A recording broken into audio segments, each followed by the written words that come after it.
മനുഷ്യ മസ്തിഷ്കം പഠിച്ചവസാനിപ്പിക്കാൻ കഴിയാത്ത ഒരു മഹാസമസ്യയാണ്. ശാസ്ത്രത്തിൻ്റെ ഇന്നോളമുള്ള ഒരു സങ്കേതങ്ങൾക്കും അളക്കാൻ കഴിയുന്നതല്ല അതിൻ്റെ വ്യാപ്തിയും സാധ്യതകളും. വാസ്തവത്തിൽ ജനനം മുതൽ ആരംഭിച്ച് മരണത്തോളം നീളുന്ന ജീവിതത്തിൽ അതാണ് ഒരു മനുഷ്യ വ്യക്തിയുടെ യഥാർത്ഥ കൈമുതൽ. ഒരു വ്യക്തിയുടെ നേട്ടങ്ങളും ആ വ്യക്തിത്വം തന്നെയും മനുഷ്യ മസ്തിഷ്കത്തിൻ്റെ പ്രവർത്തന ഫലമാണ്. എന്തും നേടിയെടുക്കാൻ, ആരും ആയിത്തീരാൻ, ഏത് ലക്ഷ്യത്തെയും അനുധാവനം ചെയ്യാൻ മസ്തിഷ്കം മനുഷ്യനെ പ്രാപ്തനാക്കുന്നു. മനുഷ്യനിൽ സംഭവിക്കുന്ന പ്രതിഭാസങ്ങളെല്ലാം അവിടെ പ്രതിഫലിക്കുന്നു.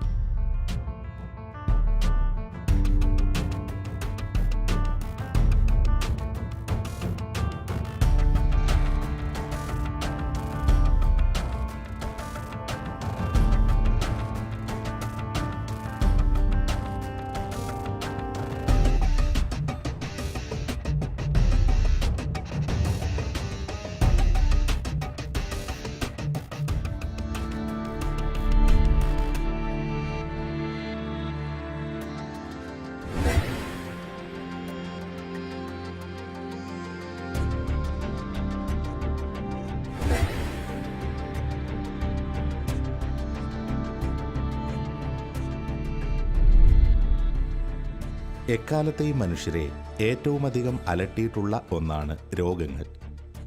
പ്രാചീനകാലം മുതൽ ഈ ആധുനിക യുഗത്തിൽ വരെ മനുഷ്യൻ മുട്ടുമടക്കുന്നത് പലപ്പോഴും രോഗങ്ങൾക്ക് മുന്നിലാണ്. പരിഹാരമില്ലാത്ത ഒട്ടേറെ രോഗാവസ്ഥകൾ ആധുനിക വൈദ്യശാസ്ത്രത്തിന് മുന്നിലുമുണ്ട്. അത്തരം നിസ്സഹായ അവസ്ഥകളിൽ മനുഷ്യൻ ദൈവത്തിനു മുന്നിൽ അഭയം പ്രാപിക്കുന്നത് പുതിയ കാര്യമല്ല. ചികിത്സകരുടെയോ മരുന്നിൻ്റെയോ ഇടപെടലുകൾ കൂടാതെ സംഭവിക്കുന്ന രോഗസൗഖ്യങ്ങൾ ഒരു പരിധിക്കപ്പുറം നമുക്കിടയിൽ വിസ്മയങ്ങൾക്കിടയാകുന്നില്ല. പ്രാർത്ഥന കൊണ്ടും ആത്മീയ ഇടപെടലുകൾ കൊണ്ടും രോഗസൗഖ്യങ്ങൾ സംഭവിക്കാം എന്ന് നാം മനസ്സിലാക്കുന്നു. എന്നാൽ ഇത്തരം ബോധ്യങ്ങളും അനുഭവങ്ങളും പലപ്പോഴും വിമർശനങ്ങൾക്ക് കാരണമായി മാറുന്നുമുണ്ട്. അത്ഭുതകരമായി ചില രോഗങ്ങൾ സുഖമാക്കപ്പെടുന്ന സംഭവങ്ങൾക്ക് പിന്നിലെ ശാസ്ത്രീയത എന്താണ് എന്ന ചോദ്യം വളരെ പ്രസക്തമാണ്. അത്ഭുത രോഗസൗഖ്യങ്ങളും ശാസ്ത്രീയമായി വിശദീകരിക്കാൻ കഴിയുന്നവയാണ് എന്ന് നാം ഇവിടെ തിരിച്ചറിയുന്നു. തൻ്റെ മുന്നിൽ കൊണ്ടുവന്ന തളർവാദ രോഗിയെ നോക്കി ഈശോ പറയുകയാണ്, നിന്റെ പാപങ്ങൾ ക്ഷമിക്കപ്പെട്ടിരിക്കുന്നു, നിന്റെ കിടക്കയും എടുത്ത് വീട്ടിലേക്ക് പോകുക എന്ന് പറയുന്നത്. ഇതല്പം വൈരുദ്ധ്യാത്മകമായൊരു പ്രസ്താവനയായിട്ട് തോന്നും. എന്താണ് പാപവും സൗഖ്യവും തമ്മിലുള്ള ബന്ധം എന്ന് പറയുന്നത്? ഏതായാലും ആധ്യാത്മികതയും ആരോഗ്യവും തമ്മിൽ അഭേദ്യമായ ഒരു ബന്ധമുണ്ടെന്നുള്ളത് എല്ലാ പാരമ്പര്യങ്ങളിലും തന്നെ പ്രസ്പഷ്ടമായിട്ടുള്ള ഒരു കാര്യമാണ്. ഭാരതീയ വൈദ്യശാസ്ത്ര പാരമ്പര്യത്തിലെ അലംഘിതമായ ഒരു നിയമമാണ്, ദൈവവുമായിട്ടുള്ള ബന്ധമാണ്, ആധ്യാത്മികതയാണ് ഒരുവൻ്റെ ആരോഗ്യത്തിൻ്റെ കൂടി മാനദണ്ഡമെന്ന് പറയുന്നത്. BC 7-ാം നൂറ്റാണ്ടിൽ ജീവിച്ചിരുന്ന ഭരദ്വാജ് എന്ന ഫിസിഷ്യൻ പറയുന്നത്, the root cause of all illness is the loss of faith in the divine. ദൈവത്തിലുള്ള വിശ്വാസത്തിൻ്റെ നഷ്ടമാണ് എല്ലാ അനാരോഗ്യത്തിൻ്റെയും രോഗത്തിൻ്റെയും കാരണം എന്നാണ് പറയുന്നത്. ഇതൊന്നും 100% ശാസ്ത്രീയമായിട്ട് സ്ഥിരീകരിക്കപ്പെട്ടിരിക്കുന്ന പ്രസ്താവനകളല്ല എന്ന് നമുക്കറിയാം. പക്ഷേ ശാസ്ത്രീയമായിട്ട് നമ്മൾ പരിശോധിക്കുകയാണ് എങ്കിലും മനസ്സിലാകുന്ന കാര്യം ഇതാണ്, ഒരുവൻ്റെ മാനസിക ആത്മീയ അവസ്ഥകളും അവൻ്റെ ശാരീരിക ആരോഗ്യവും തമ്മിൽ അഭേദ്യമായൊരു ബന്ധം ഉണ്ട് എന്നുള്ളത് തന്നെയാണ്. ഇന്നത്തെ നമ്മുടെ എപ്പിസോഡിൽ ചർച്ചാ വിഷയമാക്കുന്നത് ആത്മീയതയും ആരോഗ്യവും എന്നുള്ള വിഷയമാണ്. Spirituality and health.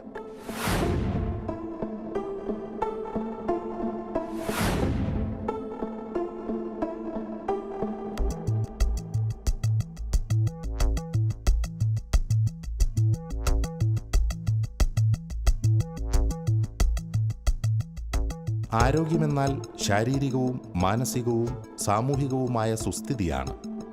രോഗമില്ലാത്ത ഒരവസ്ഥ മാത്രമല്ല അത്.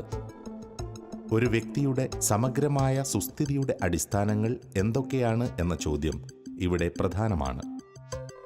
സൗഖ്യവും സുസ്ഥിതിയും ഒരു വ്യക്തിക്ക് സമ്മാനിക്കുന്നത് അയാളുടെ ജീവിത ചുറ്റുപാടുകളും സമാധാനം പകരുന്ന അന്തരീക്ഷവുമാണ്. അത്തരം സാഹചര്യങ്ങളെന്നാൽ ആത്യന്തികമായി എന്താണ് എന്ന ചോദ്യം ആത്മീയതയിലേക്ക് വിരൽ ചൂണ്ടുന്നു. ഫാദർ ജോബ്, വേൾഡ് ഹെൽത്ത് ഓർഗനൈസേഷൻ്റെ ആരോഗ്യത്തെ സംബന്ധിക്കുന്ന പുതിയ നിർവചനം എന്ന് പറയുന്നത് രോഗങ്ങളുടെ അഭാവം മാത്രമല്ല, ശാരീരികവും മാനസികവും ആത്മീയവും ഒക്കെയായ എല്ലാ മാനുഷിക അവസ്ഥകളുടെയും ഒരു സമഗ്രതയാണ് എന്നുള്ളതാണ്. ആരോഗ്യത്തെ സംബന്ധിക്കുന്ന ഹോളിസ്റ്റിക് ആയിട്ടുള്ള വളരെ സമഗ്രവും സാകല്യവുമായൊരു ദർശനം ഇതിനകത്തുണ്ട്.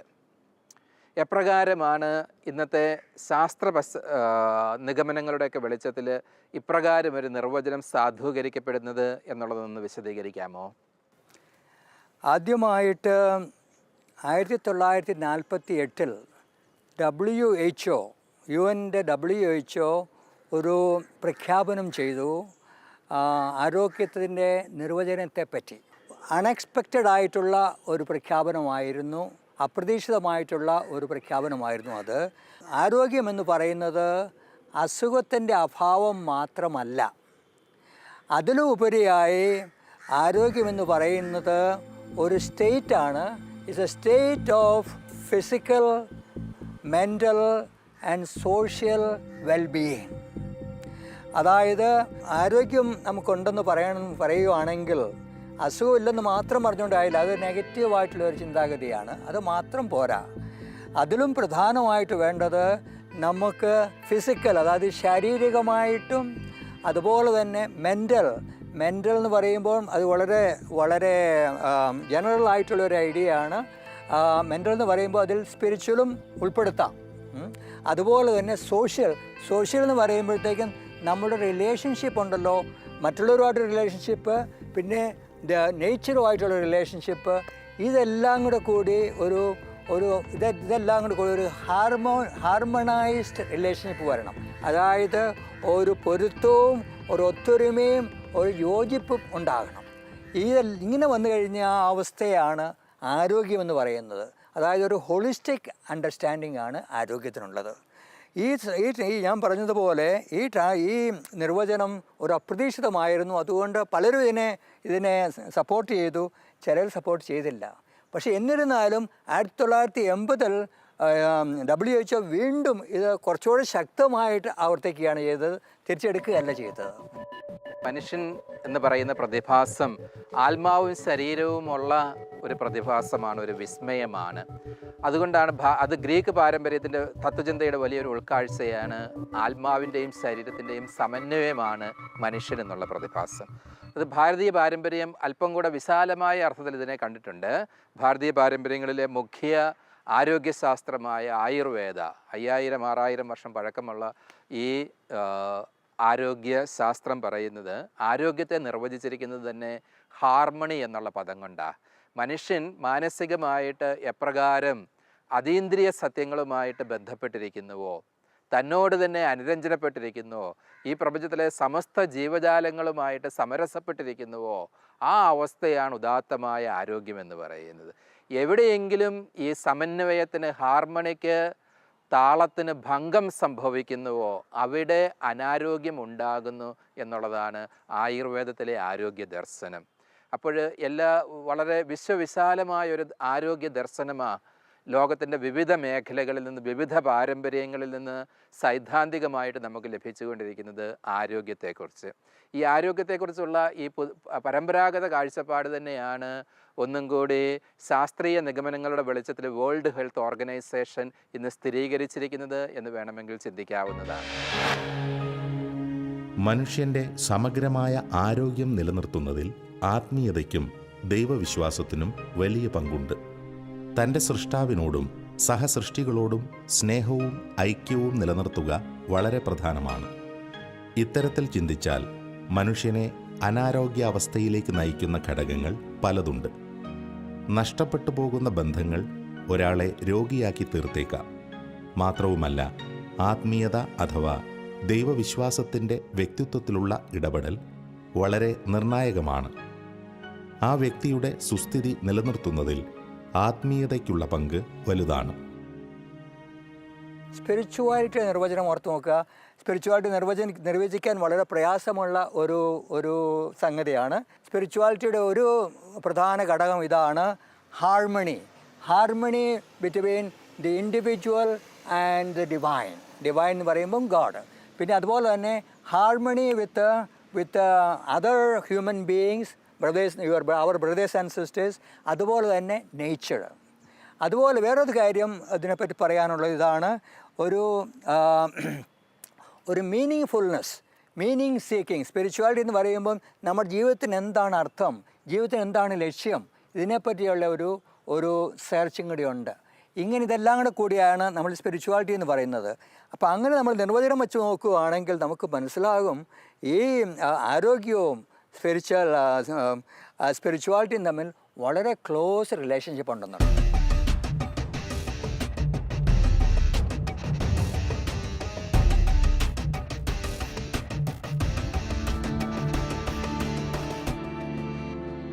ആരോഗ്യവും ആത്മീയതയും തമ്മിലുള്ള ബന്ധം നിഷേധിക്കാവുന്ന ഒന്നല്ല.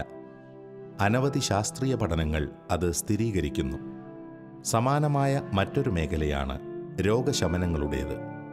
ഇന്നോളം ലോകം ചർച്ച ചെയ്ത രോഗശാന്തികൾ നിരവധിയാണ്. അവയിൽ ശാസ്ത്രത്തിന് ഉത്തരമുള്ളതും ഇല്ലാത്തതുമുണ്ട്. എണ്ണമറ്റ രോഗശാന്തികൾ നടക്കുന്ന ലൂർദിലെ സാക്ഷ്യങ്ങൾ വലിയ ഉദാഹരണമാണ്. അവിടെ നടന്നിട്ടുള്ള അത്ഭുത രോഗശാന്തികളിൽ പലതും വിശദമായ പഠനങ്ങൾക്ക് വിധേയമായിട്ടുള്ളതാണ്.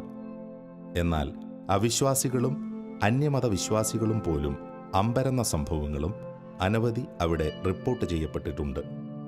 അതിനാൽ തന്നെ മനുഷ്യബുദ്ധിക്ക് അതീതമാം വിധം ആത്മീയതയും ആരോഗ്യവും ബന്ധപ്പെട്ടു നിൽക്കുന്നു എന്ന വാസ്തവത്തെ നിഷേധിക്കുക എളുപ്പമല്ല. സെക്കുലർ തിങ്കിങ്ങും ഇപ്പോൾ മനുഷ്യൻ്റെ ശാരീരിക ആരോഗ്യവും അവൻ്റെ മാനസിക അവസ്ഥകളും ആത്മീയത ഉൾപ്പെടെയുള്ള ഭാവങ്ങളും അവൻ്റെ ആരോഗ്യത്തെ സ്വാധീനിക്കുന്നുവെന്ന് നിഗമനത്തിലെത്തിച്ചേർന്നിരിക്കുന്നത് നല്ലൊരു കാര്യമാണ്. ഒന്നും കൂടെ സമഗ്രമായൊരു മനുഷ്യദർശനം അതിനകത്തുണ്ട്. പക്ഷെ ഇത് നമ്മൾ മനസ്സിലാക്കുന്നത് ആരോഗ്യം, രോഗം, രോഗശാന്തി ഇതൊക്കെ നൂറ്റാണ്ടുകളായിട്ട് മനുഷ്യൻ്റെ മതാത്മകതയുടെ ആരംഭകാലം തൊട്ട് തന്നെ മുഴച്ചു നിൽക്കുന്ന കാഴ്ചപ്പാടുകളാണ്. അതായത് ആരോഗ്യം, രോഗശാന്തി വലിയൊരളവ് വരെ മതത്തിൻ്റെ മേഖലയാണ് എന്നുള്ളത്. അതുകൊണ്ടാണ് അത്ഭുതങ്ങൾ ഒരുപാട് പ്രഘോഷിക്കപ്പെടുന്നുണ്ട് മതമേഖലയിൽ. പ്രത്യേകിച്ച് ധ്യാന കേന്ദ്രങ്ങളിലൊക്കെ രോഗശാന്തി ശുശ്രൂഷകൾ തന്നെ നടത്തപ്പെടുന്നുണ്ട്. ഇങ്ങനെയുള്ള മതവും സൗഖ്യവും വിശ്വാസവും രോഗശാന്തിയും ഫെയ്ത്തും ഹീലിങ്ങും തമ്മിലുള്ള പരമ്പരാഗത കാഴ്ചപ്പാടുകൾക്ക് എന്തെങ്കിലും ശാസ്ത്രീയമായ സാധ്യതയുള്ളതായിട്ട് അച്ഛൻ്റെ ഗവേഷണങ്ങളിൽ നിന്ന് മനസ്സിലാക്കാൻ സാധിച്ചിട്ടുണ്ടോ? ശാസ്ത്രീയമായിട്ട് ഇതിന് തെളിവുകളുണ്ട്. ഇപ്പോൾ അച്ഛൻ പറഞ്ഞല്ലോ നമ്മളുടെ അത്ഭുതങ്ങളെപ്പറ്റി. അപ്പോൾ നമ്മൾ ലൂർദിലെ അത്ഭുതങ്ങളാണ് വളരെയധികം ശാസ്ത്രീയമായ രീതിയിൽ പഠിച്ചിട്ടുള്ള ഒരു കാര്യം. ലൂർദിൽ 1859-58 ലൂർദിലെ പരിപാടി തുടങ്ങിയത്. ഇപ്പോൾ അത് നടന്നിട്ട് ഒരു 1.5 നൂറ്റാണ്ടോളമായി. അതിനുശേഷം ആയിരക്കണക്കിന്, ലക്ഷക്കണക്കിന്, കോടിക്കണക്കിന് വേണമെങ്കിൽ പറയാം ആൾക്കാർ അവിടെ പോകുന്നുണ്ട്, അവർക്കിത് കിട്ടുന്നുണ്ട്. അപ്പോൾ അതിനെപ്പറ്റി വളരെ വിശദമായ രീതിയിൽ, അതിനെപ്പറ്റി നമ്മൾ വായിക്കുകയാണെങ്കിൽ വളരെ വിശദമായ രീതിയിൽ പഠനങ്ങൾ നടത്തിയിട്ടുണ്ട്. അതിനൊരു ബ്യൂറോ ഉണ്ട്, ബ്യൂറോ ഓഫ് ഡോക്ടേഴ്സ് എന്ന് പറഞ്ഞുകൊണ്ട് 3 തലത്തിലുള്ള ഡോക്ടേഴ്സാണുള്ളത്. ആദ്യം ഒരു സ്ക്രീനിങ് നടത്തും, അത് കഴിഞ്ഞ് കുറച്ചുകൂടി ശക്തമായ സ്ക്രീനിങ്, കുറച്ചുകൂടി ശക്തമായ പഠനം.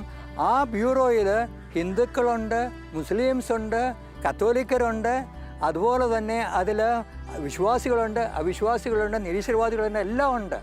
ഇവരെല്ലാവരും കൂടെ പഠിച്ചതിന് ശേഷം പറയുകയാണ് ഈ ആളിൻ്റെ ഈ അസുഖമോ ഈ ആളുടെ ഈ അബ്നോർമൽ ബിഹേവിയറിന് ഞങ്ങൾക്ക് ശാസ്ത്രീയമായിട്ട് യാതൊരു മറുപടിയില്ല. അത്ഭുതം ആ വേർഡ് അവർ ഉപയോഗിക്കുന്നില്ല. ശാസ്ത്രീയമായിട്ട് യാതൊരു മറുപടിയില്ല. അതുപോലെ 69 കേസുകൾ ഇതുവരെ പ്രഖ്യാപിച്ചിട്ടുണ്ട്. അതായത് this independent professional bureau declare ചെയ്തിട്ടുണ്ട്. ഈ 69 തിരുസഭയുടെയും കത്തോലിക്ക സഭയുടെയും വകയായിട്ടും ഒരു ബ്യൂറോകളുണ്ട്. അതിനേക്കാളും ശക്തമായ ബ്യൂറോകളാണ്. അവരും ഇത് ചെയ്യുന്നുണ്ട്. 69 എന്ന് പറയുന്നത് ഇതെല്ലാം കഴിഞ്ഞിട്ട് യാതൊരു കാരണവശാലും ഇന്നത്തെ സയൻസിന് ഇതിന് യാതൊരു എക്സ്പ്ലനേഷനും ഇല്ല. അതല്ലാതെ ആയിരക്കണക്കിന് ലക്ഷക്കണക്കിന് മനുഷ്യർക്ക് സുഖം ലഭിച്ചിട്ടുണ്ട്, അതൊന്നും അവർ കണക്കിലെടുക്കുന്നില്ല. ഈ 69 നമുക്ക് ഗ്യാരണ്ടി തന്നിരിക്കുന്നു എന്ന് പറഞ്ഞിരിക്കുന്നു. അതുപോലെ തന്നെ ഇപ്പം നമ്മുടെ പോട്ടയിൽ ഞാൻ ഇതുപോലുള്ള കാര്യങ്ങളെപ്പറ്റി പഠിച്ചിട്ടുണ്ട്. 3 പ്രാവശ്യം ഞാൻ ഈ ഗവേഷണത്തിനായി അവിടെ പോയായിരുന്നു. അപ്പോൾ ചിലർ ഒന്ന് രണ്ട് പേർ എൻ്റെ അടുത്ത് വന്നു. അവരുടെ ആക്സിഡൻറ്റിൽ അവരുടെ കൈ പോയിട്ട് ഡിഫോമിറ്റി വന്നു, ഭയങ്കരമായ ഡിഫോമിറ്റി വന്നു. ആ ഡിഫോമിറ്റി ശരിയായി എന്ന് എൻ്റെ മുമ്പിൽ കൊണ്ടുവന്ന് കാണിച്ചു തന്നു. അതുപോലെ കുഞ്ഞച്ചൻ്റെ ഒരു മിറക്കിൾ പറയുന്നുണ്ട്. ജന്മനാ കാല് വളഞ്ഞിരുന്ന ഒരു കൊച്ച് ജന്മനാ വളഞ്ഞിരുന്നയാളാണ്. കുഞ്ഞച്ചുകൊണ്ട് പ്രാർത്ഥിച്ചതിൻ്റെ ഫലമായിട്ട് ആ കാല് നീർന്നു വന്നു, നോർമലായി തീർന്നു എന്നുള്ളത്. ഇതുപോലുള്ള കാര്യങ്ങൾക്കൊന്നും ദൈവികമല്ലാതെ ശാസ്ത്രീയമായിട്ട് യാതൊരു എക്സ്പ്ലനേഷനും ഇല്ല. ഞാൻ പോട്ടയിൽ 3 പ്രാവശ്യം പോയതിന് ശേഷം എൻ്റെ അനുമാനം ഇതാണ്: ഒരു 90 മുതൽ 95% വരെ വേണമെങ്കിൽ അവിടെ നടക്കുന്ന അത്ഭുതങ്ങളും മറ്റു കാര്യങ്ങളും നമുക്ക് ശാസ്ത്രീയമായിട്ട് എക്സ്പ്ലെയിൻ ചെയ്യാം. പക്ഷേ 5 to 10% എനിക്ക് യാതൊരു കാരണവശാലും സയൻസിനത് എക്സ്പ്ലെയിൻ ചെയ്യാൻ പറ്റുമെന്ന് എനിക്ക് തോന്നുന്നില്ല. ആത്മീയതയും ആരോഗ്യവും തമ്മിൽ ശാസ്ത്രത്തിന് വളരെ എളുപ്പം വിശദീകരിക്കാൻ കഴിയുന്ന ഒരു ബന്ധമുണ്ട്. യഥാർത്ഥ ആത്മീയതയും സത്യസന്ധമായ ദൈവവിശ്വാസവും ഒരു വ്യക്തിക്ക് ശാന്തിയും സമാധാനവും നൽകുന്നു എന്നുള്ളതാണ് അടിസ്ഥാന യാഥാർത്ഥ്യം. പ്രാർത്ഥനാന്തരീക്ഷവും ആത്മീയമായ ശാന്തതയും ഒരു വ്യക്തിക്ക് സമാനതകളില്ലാത്ത ആശ്വാസം പകരുന്നു. അത് രോഗമില്ലാത്ത അവസ്ഥ സൃഷ്ടിക്കുവാനും രോഗശാന്തി നൽകുവാനും പര്യാപ്തമാണ്. എന്നാൽ എല്ലാ സംഭവങ്ങളെയും ഇത്തരത്തിൽ വിശദീകരിക്കാൻ കഴിയില്ല എന്നതാണ് വാസ്തവം. സ്വാഭാവികമായ ആത്മീയതയുടെ ശക്തി വലുതാണ്. എപ്രകാരമാണ് ഇത്തരത്തിലുള്ള ശാസ്ത്രീയമായ ഗവേഷണങ്ങളൊക്കെ സൂചിപ്പിക്കുന്ന രോഗശാന്തിയും ആത്മീയതയും തമ്മിലുള്ള ബന്ധത്തിന് സാധ്യത നമുക്ക് കണ്ടെത്തുവാനായിട്ട് സാധിക്കുന്നത്? അതിന് ദൈവശാസ്ത്രപരമായിട്ടോ മാനവവിജ്ഞാനീയപരമായിട്ടോ ഒക്കെ ദാർശനികമായിട്ടോ എന്തെങ്കിലും ഒരു ചട്ടക്കൂട് നമുക്ക് കണ്ടെത്തുവാനായിട്ട്, സൈദ്ധാന്തികമായ അടിത്തറകൾ നമുക്ക് കണ്ടെത്തുവാൻ സാധിക്കുമോ? ഉദാഹരണം പറഞ്ഞു കഴിഞ്ഞാൽ ആത്മാവും ശരീരവും തമ്മിലുള്ള സമന്വയമാണ് മനുഷ്യൻ എന്നുള്ള പരമ്പരാഗതമായ കാഴ്ചപ്പാടുകളുണ്ടല്ലോ. ഇത്തരത്തിലുള്ള എന്തെങ്കിലും ഒരു ദാർശനിക ചട്ടക്കൂടിനുള്ളിൽ നമുക്ക് ഇത്തരം ഡേറ്റകളെ സ്വാംശീകരിക്കുവാനായിട്ട് സാധിക്കുമോ? മനുഷ്യൻ ശാന്തിയും സമാധാനവും ഉദ്ദേശിക്കുന്ന ഒരു ജീവിയാണ്. മനുഷ്യൻ മാത്രമല്ല, എല്ലാ ജീവികളും. മനുഷ്യർക്കും ശാന്തിയും സമാധാനവും സന്തോഷപരമായ സമ്പർക്കവും ആവശ്യമാണ്. ഈ അവസരം വരുമ്പോഴത്തേക്കുണ്ടല്ലോ നമ്മുടെ ശരീരം റിലാക്സ്ഡ് ആവും. ശരീരം നോർമലായിട്ട് തീർന്നു കഴിയുമ്പോഴത്തേക്കുണ്ടല്ലോ നമ്മുടെ ശരീരത്തിൻ്റെ വെയിൻസും ആർട്ടറിയും ഓപ്പൺ ചെയ്യും. അപ്പോൾ അന്നേരത്തേക്കും free and easy blood flow വരും. ബ്ലഡ് സർക്കുലേഷൻ വളരെ നോർമലായി തീരും. ബ്ലഡ് സർക്കുലേഷൻ നോർമലായി കഴിഞ്ഞാൽ ഒരു 75% അവിടെയുള്ള അസുഖങ്ങളെല്ലാം തന്നെ മാറും. ഇപ്പോൾ തന്നെ സയൻസ് പറയുന്നുണ്ട് സ്ട്രെസ് ആൻഡ് സ്ട്രെയിൻ ആണ് the most serious factor in causing sickness. ഈ സ്പിരിച്വാലിറ്റി, അതായത് ഈ ഹാർമോണൈസ്ഡ് അറ്റ്മോസ്ഫിയർ ഒരു സ്പിരിച്വലായിട്ടുള്ള മനുഷ്യനെ ഈ റിലാക്സ്ഡ് മൂഡിൽ കൊണ്ടുവരും. അങ്ങനെ വന്നു കഴിയുമ്പോഴത്തേക്കും മെഡിക്കലായിട്ട് പറഞ്ഞാൽ തന്നെയും അത് രോഗശാന്തിക്കും അതുപോലെ മനഃശാന്തിക്കും എല്ലാം ഇടയാകും. ആത്മീയതയുടെയും പ്രാർത്ഥനയുടെയും യഥാർത്ഥ ശക്തിയും ഫലപ്രാപ്തിയും ശരിയായി വിലയിരുത്തുവാനും തിരിച്ചറിയുവാനുമുള്ള സാങ്കേതികവിദ്യ ശാസ്ത്രത്തിനില്ല. എന്നാൽ മുൻകാലങ്ങളിലെ ശാസ്ത്രീയ ബോധ്യങ്ങളുടെ പശ്ചാത്തലത്തിൽ കരുതിയിരുന്നതിനേക്കാൾ വിസ്തൃതമായ ഒരു കവാടമാണ് ആത്മീയത മനുഷ്യന് മുന്നിൽ തുറന്നിരിക്കുന്നത് എന്ന കാര്യത്തിൽ അനേക ശാസ്ത്രചിന്തകർക്ക് സംശയമില്ല. പ്രാർത്ഥനയും ദൈവവിശ്വാസവും മനുഷ്യനിൽ പ്രവർത്തിക്കുന്നത് എങ്ങനെയെന്ന് കണ്ടെത്തുവാൻ നിരവധി ഗവേഷണങ്ങൾ ഇതിനകം നടത്തപ്പെട്ടിട്ടുണ്ട്. അത്തരം ഗവേഷണ ഫലങ്ങളിലൂടെയെല്ലാം വെളിപ്പെടുന്നത് മനുഷ്യ മസ്തിഷ്കത്തിൽ ശാസ്ത്രത്തിന് വിശദീകരിക്കാൻ കഴിയാത്ത രീതിയിൽ ആത്മീയത ഇടപെടുന്നു എന്ന് തന്നെയാണ്. ജോബച്ചൻ ഇതിനോടകം തന്നെ വിശദീകരിച്ചു കഴിഞ്ഞാൽ രോഗശാന്തിയും മതാത്മകതയും തമ്മിലുള്ള ബന്ധം, അല്ലെങ്കിൽ ഒരുവൻ്റെ ആധ്യാത്മികതയും ആരോഗ്യവും തമ്മിലുള്ള ബന്ധം, ഇതേപ്പറ്റി ഒരുപക്ഷെ ഏറ്റവും അടുത്ത കാലത്ത് നടന്നിരിക്കുന്ന പരീക്ഷണം ഓക്സ്ഫോർഡ് സെൻറ്റർ ഫോർ മൈൻഡിൽ മിഗ്വേൽ ഫാരിയസ് എന്ന് പറയുന്ന ദൈവശാസ്ത്രജ്ഞൻ്റെയും മനഃശാസ്ത്രജ്ഞൻ്റെയും നേതൃത്വത്തിൽ ഒരു ടീം അംഗങ്ങൾ നടത്തിയ പരീക്ഷണമാണ്. അവരവിടെ ചെയ്തത് 10 വിശ്വാസികളെയും 10 അവിശ്വാസികളെയും, പ്രാക്ടീസിങ് കാത്തലിക്സും നിരീശ്വരരുമായിട്ടുള്ള 10 പേരെ വെച്ച് പരീക്ഷണം നടത്തി. വിശ്വാസികളോട് നോക്കിയിരിക്കാൻ പറഞ്ഞത് മാതാവിൻ്റെ ഒരു പിക്ചറാണ്. അവിശ്വാസികൾക്ക് കൊടുത്തത് ലിയോനാർഡോ ഡാവിൻസിയുടെ വിഖ്യാതമായ ലേഡി വിത്ത് എർമിൻ എന്നുള്ള ആ സുന്ദരമായ പിക്ചർ. ഈ പിക്ചർ നോക്കി ധ്യാനിച്ചിരിക്കുമ്പോൾ അവരുടെ കയ്യിലേക്ക് ഇലക്ട്രിക്കലി ഒരു പെയിൻ ഇൻഫ്ലിക്റ്റ് ചെയ്യുകയാണ് ചെയ്യുന്നത്.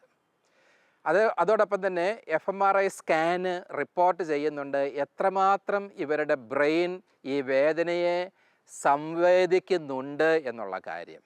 അപ്പോൾ കൃത്യമായിട്ട് മനസ്സിലാക്കുവാനായിട്ട് സാധിക്കും പെയിനിൻ്റെ ഇൻറ്റൻസിറ്റി ഒരുവൻ എത്രമാത്രം സംവദിക്കുന്നു എന്നുള്ളത് ഈ സ്കാനിങ് ടെക്നിക്ക് വഴിയായിട്ട് മനസ്സിലാക്കുവാനായിട്ട് സാധിക്കും. റിസൾട്ട് ഇപ്രകാരമാണ്. പല ഘട്ടം ഘട്ടമായിട്ട് നടത്തിയ പരീക്ഷണങ്ങളിലെല്ലാം തങ്ങൾക്ക് വൈകാരികമായിട്ട് അടുപ്പമുള്ള, തങ്ങൾ വിശ്വസിക്കുന്ന മതാത്മകതയുമായിട്ട് ബന്ധമുള്ള പരിശുദ്ധ കന്യകാമറിയത്തിൻ്റെ പിക്ചറിനെ നോക്കിയിരുന്ന വിശ്വാസികൾ ലോ ഇൻറ്റൻസിറ്റി ഓഫ് പെയിനാണ് ലേഡി വിത്ത് എർമിൻ എന്നുള്ള ആ പീസ് ഓഫ് ആർട്ട്, മനോഹരമായ ആ ചിത്രം നോക്കിയിരുന്നവർ ആയിട്ട് കമ്പയർ ചെയ്യുമ്പോൾ ഉണ്ടായിരുന്നത് എന്നുള്ളതാണ്. ഇത് ആധികാരികമായ പരീക്ഷണമാണ്, എന്നാൽ സമഗ്രമാണ് എന്ന് നമുക്ക് പറഞ്ഞുകൂടാ. ഇതിൻ്റെ മാത്രം വെളിച്ചത്തിൽ മതവിശ്വാസികൾ വേദന പെർസീവ് ചെയ്യുന്നതിൽ കുറവുണ്ട് എന്നുള്ളതിനൊരു 100% സ്ഥിരീകരിക്കപ്പെട്ട ഒരു തെളിവായിട്ട് എടുക്കണമെന്നുമില്ല. പക്ഷേ ഇത് ചില സൂചനകളാണ്. അതായത് നമ്മുടെ സ്റ്റേറ്റ്സ് ഓഫ് കോൺഷ്യസ്നെസ്സിനെ, നമ്മുടെ മാനസിക അവസ്ഥകളെ സ്വാധീനിക്കുന്നതിൽ, അതിൻ പ്രകാരം വേദനയുടെ സംവേദനങ്ങളെ ലഘൂകരിക്കുന്നതിന് ഒരുവനെ വൈകാരികമായിട്ട് സ്വാധീനിക്കുവാൻ അവൻ്റെ മതവിശ്വാസം സഹായിക്കുന്നു എന്നുള്ളത് നിസ്തർക്കമായ ഒരു കാര്യമാണ് എന്ന് തോന്നുകയാണ്. അതുകൊണ്ടാണ് പ്രത്യേകിച്ചും ക്രിസ്തീയ പാരമ്പര്യത്തിൽ വേദനയ്ക്ക് വേണ്ടി ആഗ്രഹിക്കുന്ന വിശുദ്ധന്മാരുണ്ട്. മാർഗരറ്റ് മേരി അലക്കോക്കിനെ പോലെയുള്ളവർ പറയും, ഇനി മുതൽ എനിക്ക് സഹിക്കുവാൻ സാധിക്കുന്നില്ല, വേദന പോലും എനിക്ക് അങ്ങേയറ്റം ആനന്ദകരമായി തീർന്നിരിക്കുകയാണ് എന്ന് പറയുന്നത്. അത് എപ്രകാരമാണ് നമ്മുടെ മാനസിക അവസ്ഥകൾ നമ്മുടെ ശാരീരികമായ സംവേദനങ്ങളെ പോലും സ്വാധീനിക്കുന്നത് എന്നതിൻ്റെ ദൃഷ്ടാന്തങ്ങളാണ് ഈ പറഞ്ഞ കാര്യങ്ങളൊക്കെ. പുരാതന കാലം മുതൽ ലോകം ശ്രദ്ധിച്ചിരുന്ന ഒന്നാണ് ഭാരതീയ ആത്മീയ മുന്നേറ്റങ്ങളും തത്വചിന്തയും. അവയുടെ അടിസ്ഥാനത്തിൽ ഒട്ടേറെ ഗവേഷണങ്ങൾ ഇന്ത്യയിലും നടന്നിട്ടുണ്ട്. അത്തരം പഠനങ്ങളുടെ വെളിച്ചത്തിലും മനുഷ്യരുടെ ആരോഗ്യപരവും ശാരീരികവും മാനസികവുമായ കാര്യങ്ങളിൽ വ്യക്തമായും സ്വാധീനം ചെലുത്താൻ അയാളുടെ ആത്മീയതയ്ക്കും ദൈവവിശ്വാസത്തിനും കഴിയും എന്ന് സ്ഥിരീകരിക്കപ്പെട്ടിട്ടുണ്ട്. ഇത്തരത്തിൽ സംഭവിക്കുന്ന ശാരീരികമായ മാറ്റങ്ങൾ സ്വാഭാവികമാണ് എന്ന് ശാസ്ത്രചിന്തകരും വിശദീകരിക്കുന്നു.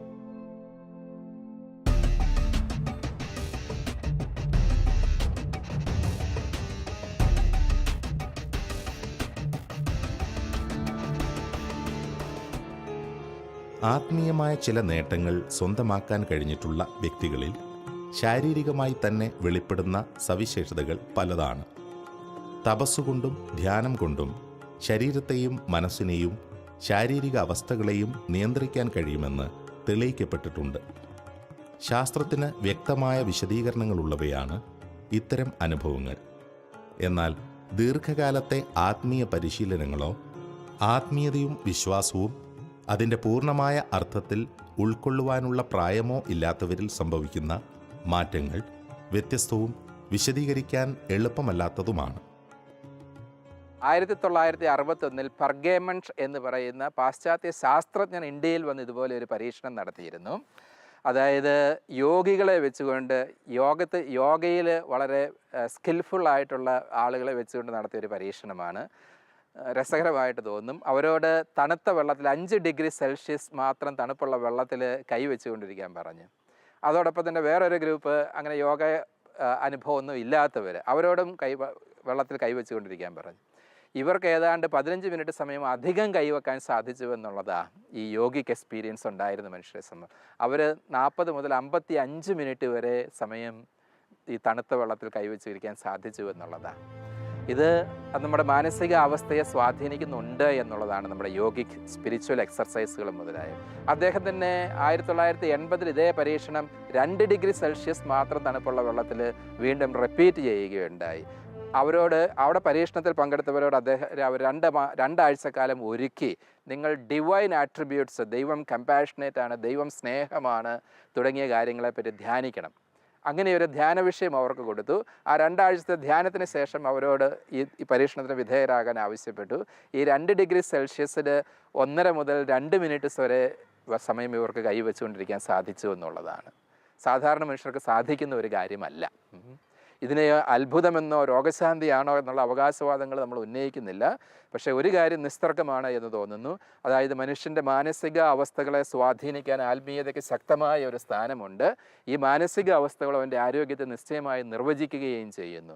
അപ്പോൾ മൊത്തത്തിൽ പറഞ്ഞു കഴിഞ്ഞാൽ മനുഷ്യൻ എന്ന പ്രതിഭാസത്തെക്കുറിച്ചുള്ള സമഗ്രവും സാകല്യവുമായ ഒരു ദർശനമാണ് ആരോഗ്യവും ആത്മീയതയുടെയും പിന്നിലുള്ളത് എന്നുള്ളത് നമ്മൾ മനസ്സിലാക്കേണ്ടിയിരിക്കുന്നു.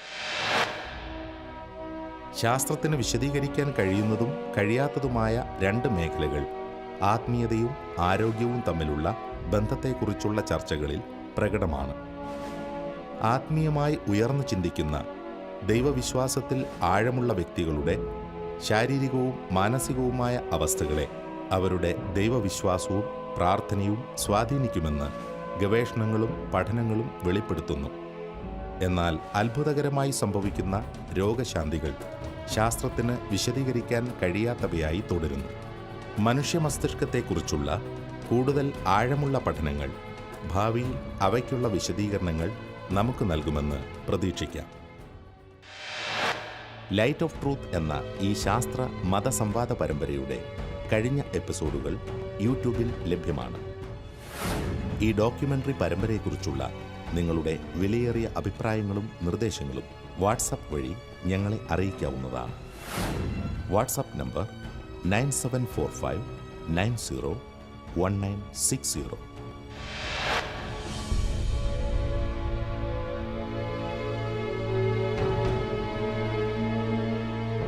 എങ്ങനെയാണ് ഒരാൾ മരിക്കുന്നത്, മരണശേഷം എന്താണ് അവർക്ക് അനുഭവപ്പെടുന്നത്? ഈ 5 സ്റ്റെപ്സ്, ആദ്യത്തെ വിഷമവും വെപ്രാളവും കഴിഞ്ഞിട്ട് അവർക്കൊരു സമാധാനം കിട്ടുന്നു. അത് കഴിഞ്ഞ് 2ാമത്തെ സ്റ്റെപ്പ്, അവർ ഒരു വലിയ ഗുഹയ്ക്കുള്ളിൽ, ഡാർക്ക് ആയിട്ടുള്ള ഒരു ഗുഹയ്ക്കുള്ളിൽ പ്രവേശിക്കുന്നു. അന്നേരം അവർക്ക് നമ്മുടെ ജീവിതത്തിൽ സംഭവിച്ചിരിക്കുന്ന പാപങ്ങളും പുണ്യങ്ങളും എല്ലാം എടുത്തൊരു അവലോകനം പോലെ ഞാൻ തന്നെ ചെയ്യുന്നു. 3ാമത് ഈ ഗുഹയിൽ നിൽക്കുന്ന സമയത്ത് ഒരു ലൈറ്റ് പ്രത്യക്ഷപ്പെടുന്നു. ആ ലൈറ്റിലേക്ക് നമ്മൾ പോകുന്നു. ഇത്തരം അനുഭവങ്ങളിലൂടെ കടന്നു പോകുന്ന വ്യക്തികളുടെ ജീവിതത്തിന്മേൽ ഈ അനുഭവങ്ങൾക്ക് വലിയൊരു സ്വാധീനമുണ്ട്. അസ്തിത്വപരമായിട്ട് വലിയ ഒരു പരിവർത്തന പ്രക്രിയയ്ക്ക് ഇവർ വിധേയരാവുകയാണ്. അതിനാൽ തന്നെ ഇത്തരം എക്സ്പീരിയൻസുകൾക്ക് ഭാവാത്മകമായ ചില അർത്ഥതലങ്ങളുണ്ട് എന്നുള്ളത് നിഷേധിക്കാനാവുകയില്ല എന്ന് തോന്നുകയാണ്.